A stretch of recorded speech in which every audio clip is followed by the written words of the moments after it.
আলাইকুম বন্ধুরা, welcome to my channel Parveen kitchen. আজকে বন্ধুরা আমি যে রেসিপিটা নিয়ে আপনাদের সঙ্গে উপস্থিত হয়েছি সেটা হচ্ছে বড়ি দিয়ে মাছের ঝোল। তো চলুন বন্ধুরা দেখে নিই কীভাবে আমি বড়ি দিয়ে মাছের ঝোল রান্না করি।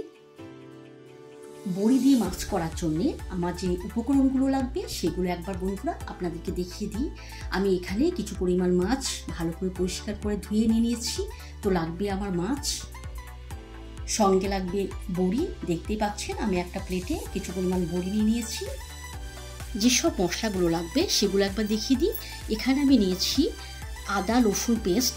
আমি আদা রসুনটা একসঙ্গে পেস্ট করে নিয়েছি। একটা বড় সাইজের একটা পেঁয়াজ আমি এখানে পেস্ট করে নিয়েছি।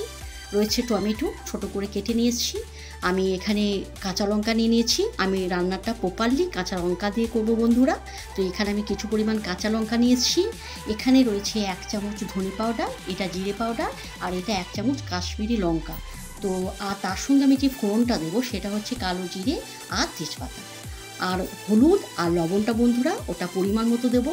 তো চলুন আমি দেখে নিই কীভাবে বড়ি দিয়ে মাছ রান্না করি। মাছগুলো নিয়ে নিয়েছি। তো এখানে আমি সামান্য পরিমাণে লবণ আর দেব সামান্য পরিমাণে হলুদ। তো লবণ আর হলুদটাকে দিয়ে এটাকে আমি ভালো করে মাখিয়ে নেব এবং 10 মিনিটের জন্য আমি এটা রেস্টে রেখে দেবো। দেখতে পাচ্ছেন মাছটা কিন্তু খুব ভালোভাবে মাখা হয়ে গেছে। আমি এইভাবে কিন্তু 10 মিনিটের জন্য আমি রেস্টে রেখে দেবো। কড়াইটা চাপিয়ে দিয়েছি। তো এখানে আমি দেব সামান্য পরিমাণে সরিষার তেল।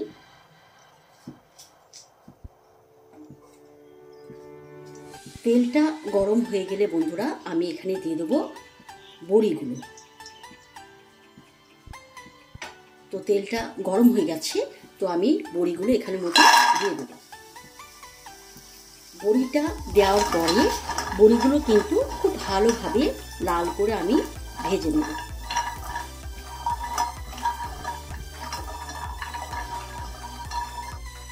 বড়িগুলো কিন্তু দেখতেই পাচ্ছেন খুব সুন্দরভাবে কিন্তু ভাজা হয়ে গেছে। তো এবার আমি কি করব, এখানে সামান্য পরিমাণে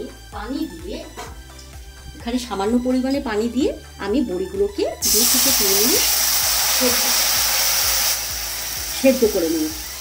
তো আমি একটা ঢাকনা দিয়ে ঢেকে আমি এইভাবে 2 থেকে 3 মিনিট সেদ্ধ করে নেব। একবার দেখে নেব যে বড়ি, হ্যাঁ দেখতেই পাচ্ছেন বড়িগুলো কিন্তু খুব ভালোভাবে কিন্তু সেদ্ধ হয়ে গেছে এবং অনেকটা ফুলে গেছে, দেখতে পাচ্ছেন বন্ধুরা। তো এবার আমি বড়িগুলোকে নামিয়ে নেব। বড়িগুলো তুলে নেওয়ার পর আমি কড়াইয়ে আবারও তেল দিয়ে দিয়েছি।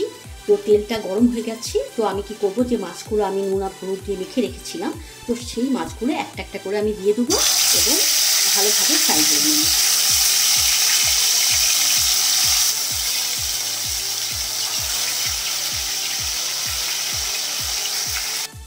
মাছগুলো একবার করে আমি উল্টে দেব।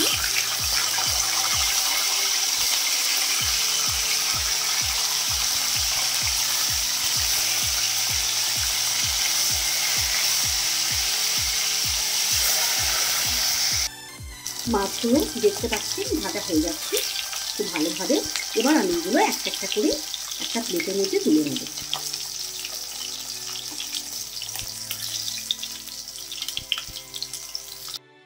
আমি মাছগুলো সমস্ত তুলে নিয়েছি। তো ওই কড়াইয়ের মধ্যে আমি সামান্য পরিমাণে তেল এখানে আমি দিয়ে দিয়েছি। মাছের তেলে এটা রয়েছে বন্ধুরা, আমি এক্সট্রা কোনো তেল এখানে দিইনি। তো এখানে আমি ফোড়নটা দিয়ে দেবো জিরে, কালো জিরে আর 2টো তেজপাতা। আমাদেরকে প্রত্যেকেই চেষ্টা করতে হবে কম তেলে রান্না করা। তার কারণ হচ্ছে তেল শরীরের জন্য কিন্তু খুব খারাপ। যত তেল কম খাওয়া যায় ততটাই ভালো। তার কারণ হচ্ছে তেল কম খেলে আমাদের স্বাস্থ্য ভালো থাকবে। তো আমাদের প্রত্যেকেই চেষ্টা করতে হবে কম তেলে রান্না করা। তো দেখতে পাচ্ছেন ফোড়নটা কিন্তু হয়ে গেছে। তো এর মধ্যে আমি দিয়ে দেবো আদা রসুন পেস্ট। আদা রসুন পেস্টটা আমি এর মধ্যে দিয়ে দিলাম।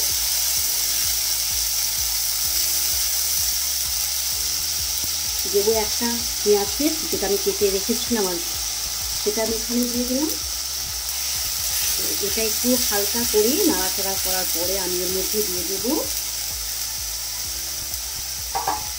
1 চামচ হলুদের গুঁড়ো আর দেবো স্বাদ অনুযায়ী লবণ।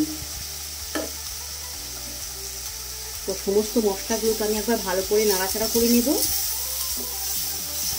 এখানে যদি মনে হয় বন্ধুরা যে নিচের দিকে ধরে যাচ্ছে বা লেগে যাচ্ছে, তাহলে সেই ক্ষেত্রে আপনারা সামান্য পরিমাণে এখানে পানি দিতে পারেন। পানি দিয়ে মশলার যে কাঁচা গন্ধ সেটাকে ভালো করে কাঁচা গন্ধটাকে আপনারা তৈরি করে দিতে পারেন। হালকা করে নাড়াচাড়া করার পর এর মধ্যে আমি দিয়ে দেবো টমেটো পেস্ট। টমেটোটাকে আমি ছোটো ছোটো করে কেটে নিয়েছিলাম, সেটা আমি এর মধ্যে অ্যাড করে দিলাম। আর দেবো এখানে 1 চামচ ধনে পাউডার, 1 চামচ জিরে পাউডার, আর এটা হচ্ছে কাশ্মীরি লঙ্কার গুঁড়ো। এটা ঝাল নয়, যা কালারটাকে আনার জন্য এটা আমরা ব্যবহার করি। তো সমস্ত মশলাগুলোকে আমি ভালোভাবে কষিয়ে নেব। মশলাটা কিন্তু অনেকটাই দেখতে পাচ্ছেন কষানো হয়ে যাচ্ছে। তো এর মধ্যে আমি দিয়ে দেবো যে কাঁচা লঙ্কাটা আমি কেটে রেখেছিলাম, সেটা আমি এখানে দিয়ে দিলাম। আমি এখানে কিন্তু লঙ্কার গুঁড়ো ইউজ করলাম না, আমি প্রপারলি রান্নাটা আমি কাঁচা লঙ্কা দিয়ে তৈরি করব। তো এইভাবে মশলাটা আমি 2 থেকে 3 মিনিট আবারও একবার কষে নেব। তো মশলাটা দেখতেই পাচ্ছি প্রপারলি তৈরি হয়ে যাচ্ছে। তো এর মধ্যে আমি দিয়ে দেবো পানি। এর মধ্যে আমি দিয়ে দেবো পর্যাপ্ত পরিমাণে পানি। দেখতে পাচ্ছেন মশলার মধ্যে কিন্তু আমি পর্যাপ্ত পরিমাণে পানি দিয়েছি। তো এটা আমি একটা ঢাকনা দিয়ে ঢেকে আমি পানিটা যতক্ষণ পর্যন্ত বয়েল না হচ্ছে ততক্ষণ পর্যন্ত আমি অপেক্ষা করব। হ্যাঁ, দেখতেই পাচ্ছেন খুব সুন্দরভাবে বয়েল হয়ে গেছে। তো বয়েল হওয়ার পরেই বন্ধুরা আমি এর মধ্যে দিয়ে দেবো ভেজে রাখা সেদ্ধ করা বড়িগুলো। তো এর মধ্যে আমি দিয়ে দেবো। তো এইভাবে নাড়াচাড়া করে আমি এর মধ্যে আবারও দিয়ে দেবো ভেজে রাখা মাছগুলো।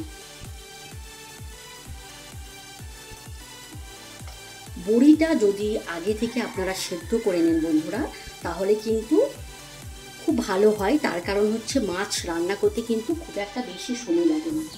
আর বড়ির সঙ্গে যদি আপনারা মাছটা দিয়ে দেন তাহলে কিন্তু বড়িগুলো সেদ্ধ হবে না, সেই ক্ষেত্রে খেতে ভালো লাগবে না। তো আপনারা চেষ্টা করবেন বড়িগুলো আগে থেকে সেদ্ধ করে নেওয়ার। তো দেখতে পাচ্ছেন আমি মাছ আর বড়িগুলো সমস্ত এখানে দিয়ে দিয়েছি। তো আমি একটা ঢাকনা দিয়ে ঢেকে এইভাবে আমি জাস্ট 2 মিনিট রান্না করে আমি নামিয়ে নেব। রান্নাটা কমপ্লিট, দেখতেই পাচ্ছেন খুব সুন্দরভাবে কিন্তু আমি এটা রান্না করে নিয়েছি।